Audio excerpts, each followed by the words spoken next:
How's it going, guys, and welcome to the Minute channel. We have another video here today, a discussion video that is gonna be very interesting. I have no idea how this video is gonna do. I hope it does well.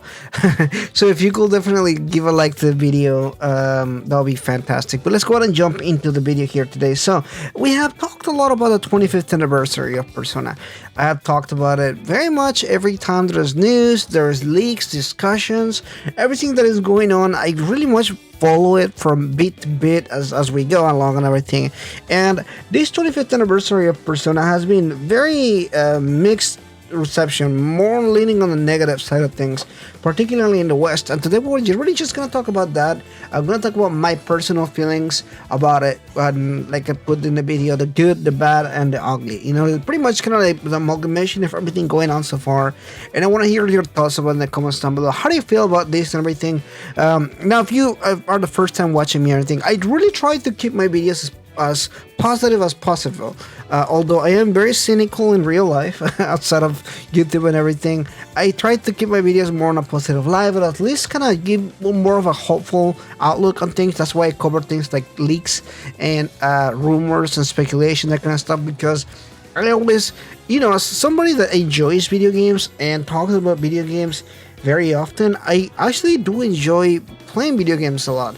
And I think a lot of us does too. The fact that we are all in the Persona fandom or Atlas fandom, whatever you want to call it, and we're all like fans of this series, and we tune in into these events and these videos talking about the 25th anniversary. That shows that at least you care to an extent. As much as you want to say, well, I don't care about this anymore or anything, you click on this video because you care, and that's what's important. I want to at least have this positive outlook in things, as far as like looking at the best in people. Unfortunately, certain situations, certain announcements, certain stuff hasn't been super positive and everything, and I just really want to acknowledge the fact that how I feel about things, just kind of coming up clean and everything, talking about my feelings about it, and definitely want to hear how you feel about it too, because I do care about your opinion. I want to hear your feelings about this.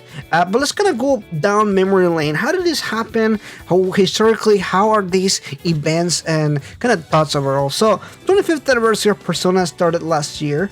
If you guys may recall, there's this thing happened 2 years ago, which is COVID, right? A lot of things happened, and I was actually quite shocked when they announced that they were gonna do 7 announcements for that anniversary. Because in my mind, I was like, yo, there's still like the country is still closed. Things are still not very smooth so far. So I thought it was really ballsy of Atlas to announce that they're gonna do 7 events or 7 announcements of some sort. And in my back of my head, I was like, well, a lot of this, some of this has to be big stuff, right? Like games, like Persona 6, like so really big, important stuff and everything, to kind of make it that we're bringing all this people, this eyes into this event and everything, right? So obviously, we had the first announcement, and it was pretty okay. I don't think although I do remember seeing people kind of being mad about it. I think to an extent we're all like, oh, okay, it's a strain console in Japan, kind of makes sense. There is some merch, and then we can get some of this merch in the West. Not all of it, but at least some of it. Some of the cool stuff, like we got shirts and we got cups and that kind of stuff, right? So it wasn't super big on the West, but at least we got some of the stuff, right? We got some vinyl records and that kind of stuff. That's cool, kind of shit, kind of cool. Nope, cool as shit. I'm sorry. Anyway, going back. So second announcement happened, and this was kind of interesting as well.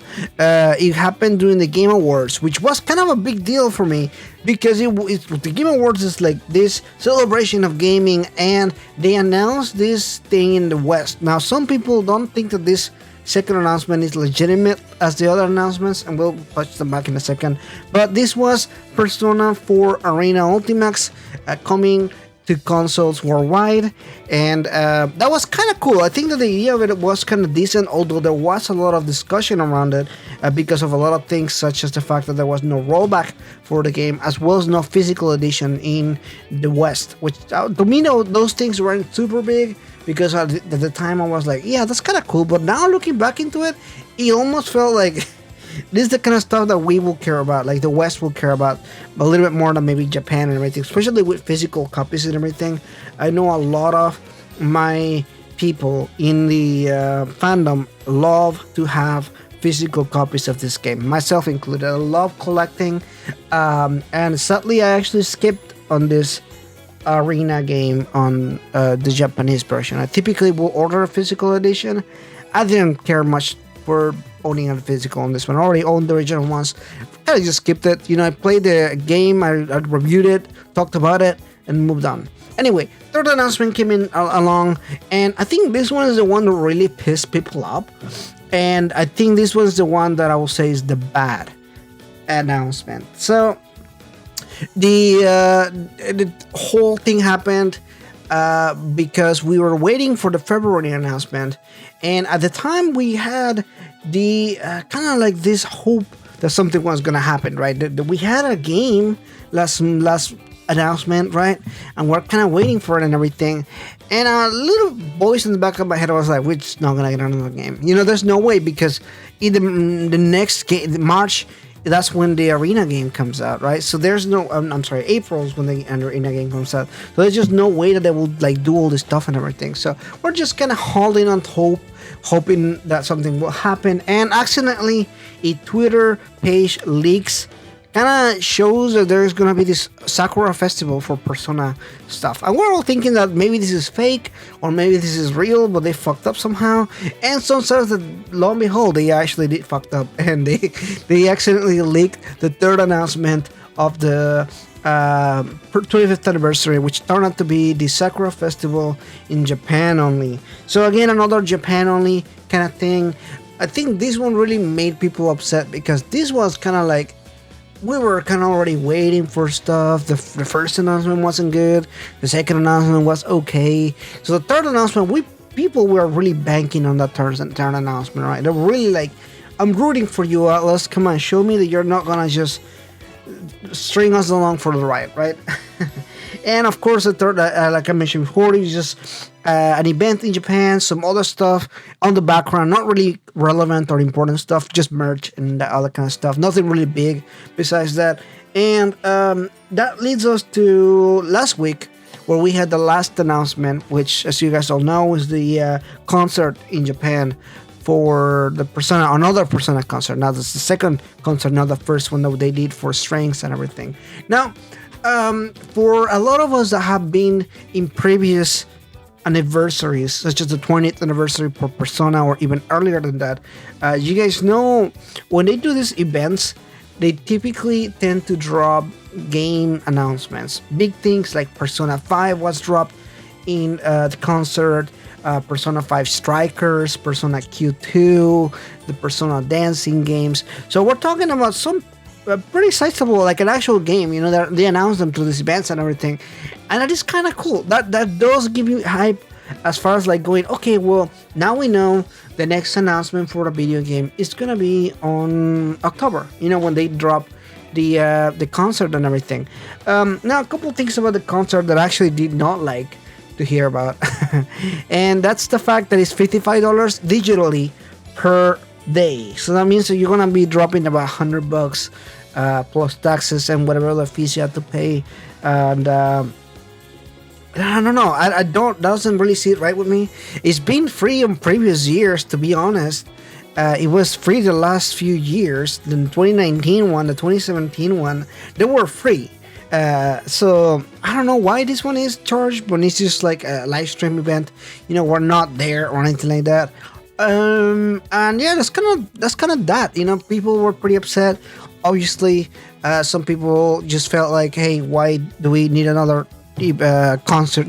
Where can you just drop announcements and that kind of stuff? And that's kind of where a lot of the ugly again comes into this kind of stuff, because it kind of broke the fandom apart, I think. In a sense, there's some people that are defending Atlas for, hey, Atlas dropped the announcement that you wanted. The concert is where the games are gonna be at. But at the same time, you also look at, they announced two more announcements, for a total of 10 announcements. Well, they have done 4 so far. We have 6 left. You understand. So my thought process on it is, well, if they're already gonna announce the games at the concert, what's the point of continuing this charade of announcements. Like, what are these for? When we know that the real announcement, the game announcement, if you will, it's gonna be happening in, whenever it's gonna happen, in October and everything. So I don't know. It's a curious thing. I really just don't think the process or like train of thought when it comes to this kind of stuff. I don't think anybody actually does understand how they operate on the background. They just kind of do whatever. Overall, I just think, that's one conversation, right? On the other hand, there are people defending Atlas for like, oh, they're a Japanese company, they only focus on Japan, and that to me is an interesting statement, because sure, they create games with the Japanese mindset in mind and everything, which of course everybody has to agree. They are a JRPG company. Of course, they're gonna make games for Japan, because that's what they do. But at the same time, I think it's time to acknowledge the fact that we, the West, or like the rest of the world, not just the West, but Asia and Latin America, Europe, the rest, the entirety of the world, is purchasing this game. It's not just Japan that buys these games. Obviously, we have entire channels dedicated to this stuff. We have Atlas West, which is the publishing company in the US that publishes Atlas games from Japan.